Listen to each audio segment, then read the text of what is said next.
So let's go into part A of the song Ma FC. So that was after the intro, that was the little bit there that you heard, right? So it's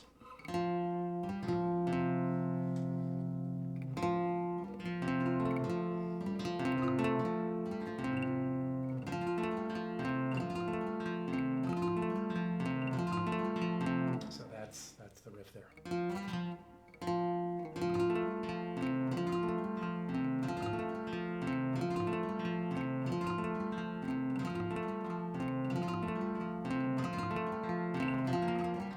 That's where it goes into the next part, right?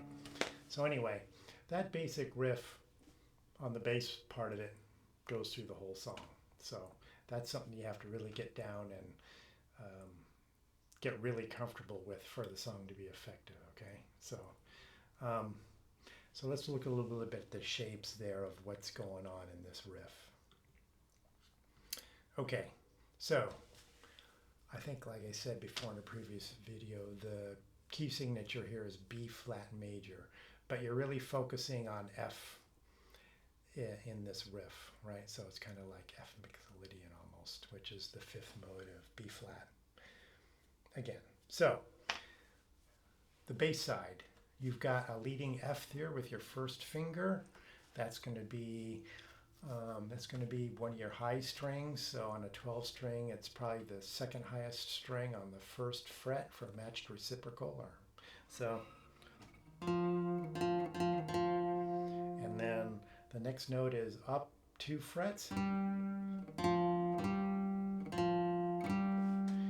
then back down to F. So, and then to C, which is over 1 string from the G. All right, so let's go back to the camera here, okay?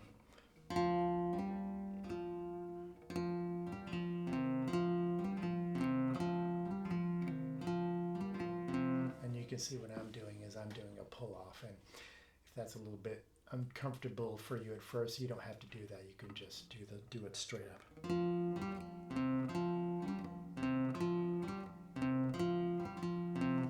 I like doing the pull-off because you'll see later when you combine it with the melody right-hand side, it gives it a little bit more of a flowing feel, which is what you want.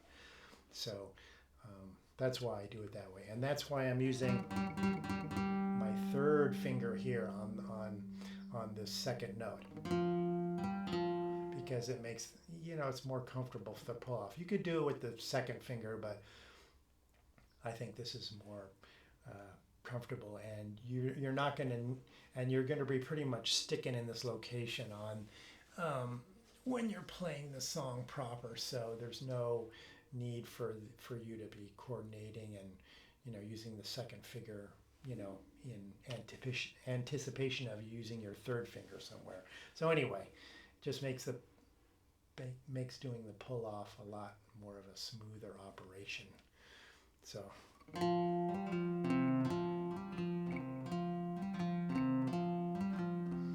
So like every fourth bar, you might want to switch it up, and instead of going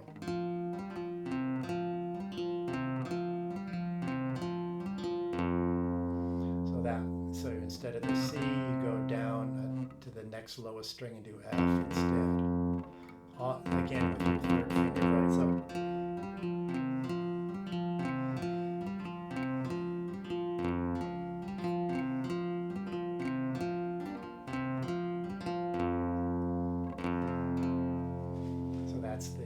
So when you use that F like that, that's that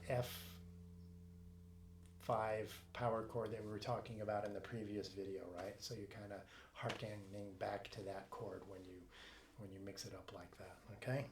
So F. And now on the melody side,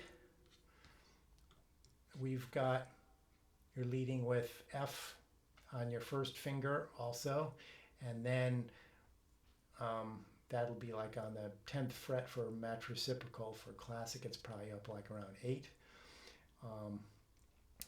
And then you go down 2 strings toward, and then up 2 frets and that's a sixth interval, and you're going to have an A there, right? So all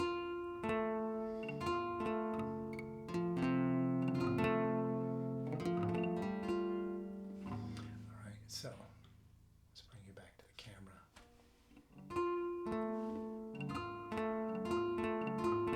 And here again, I'm leading with the first finger and then the third finger.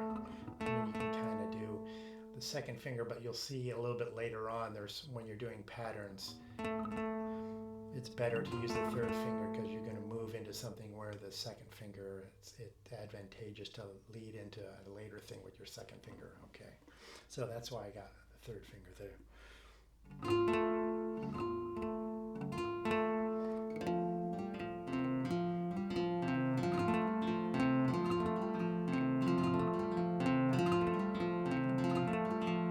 And you notice how I try to hold down the notes and let them ring, because it gives you a chimey kind of effect that is really nice with this, and that's kind of what makes this whole riff work, right? So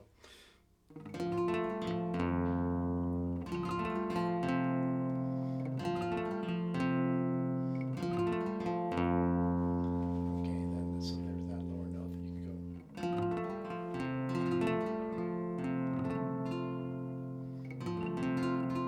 go. Okay, so how do you, there's two things going on there when you're playing, right?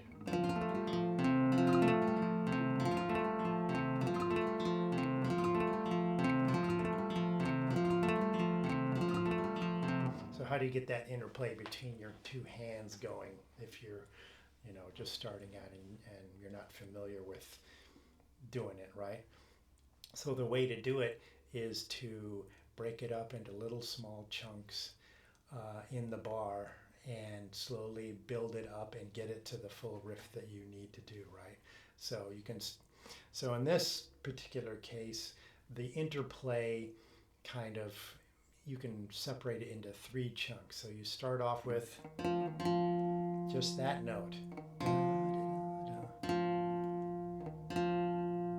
And then the next, and you want to make these chunks separated by where the focus goes, either on on the bass side or the melody side. There's a switch within the melody between the two where you've got interplay, right? So dice up the measure into those switches, and then slowly add in each switch until you've got the riff, right? So you start off with just this. And then the next switch goes to the melody.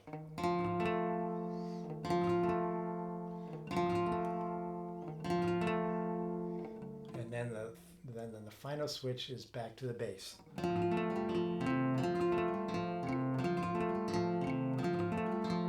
Okay?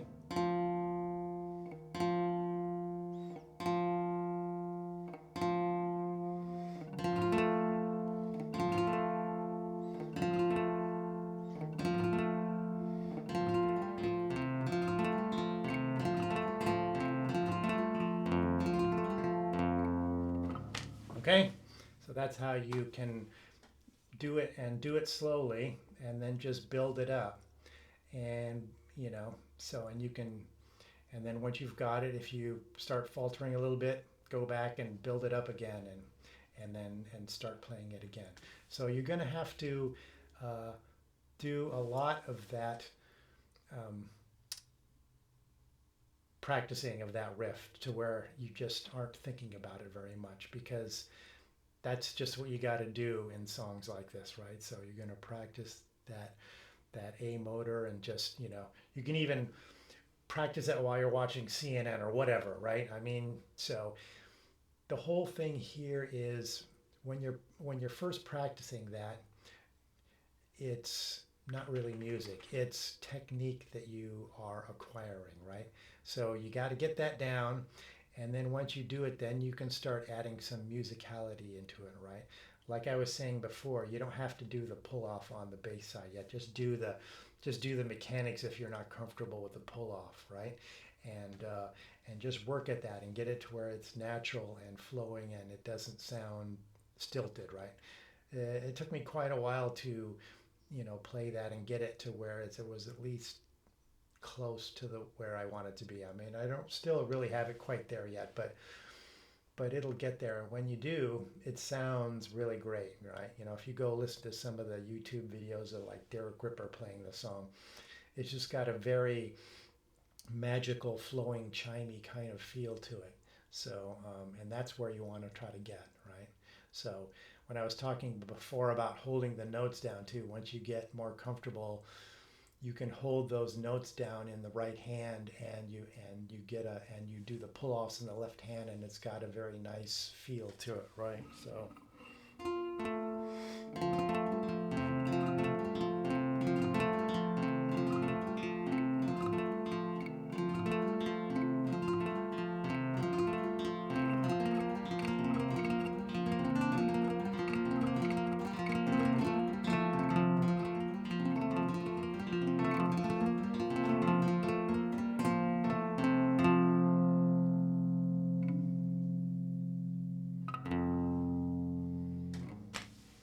Okay, that's the part A.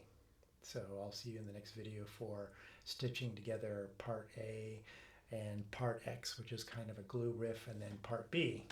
And once you have that, you've kind of got like half of the riffs that you need to play the song on. So see you in the next video.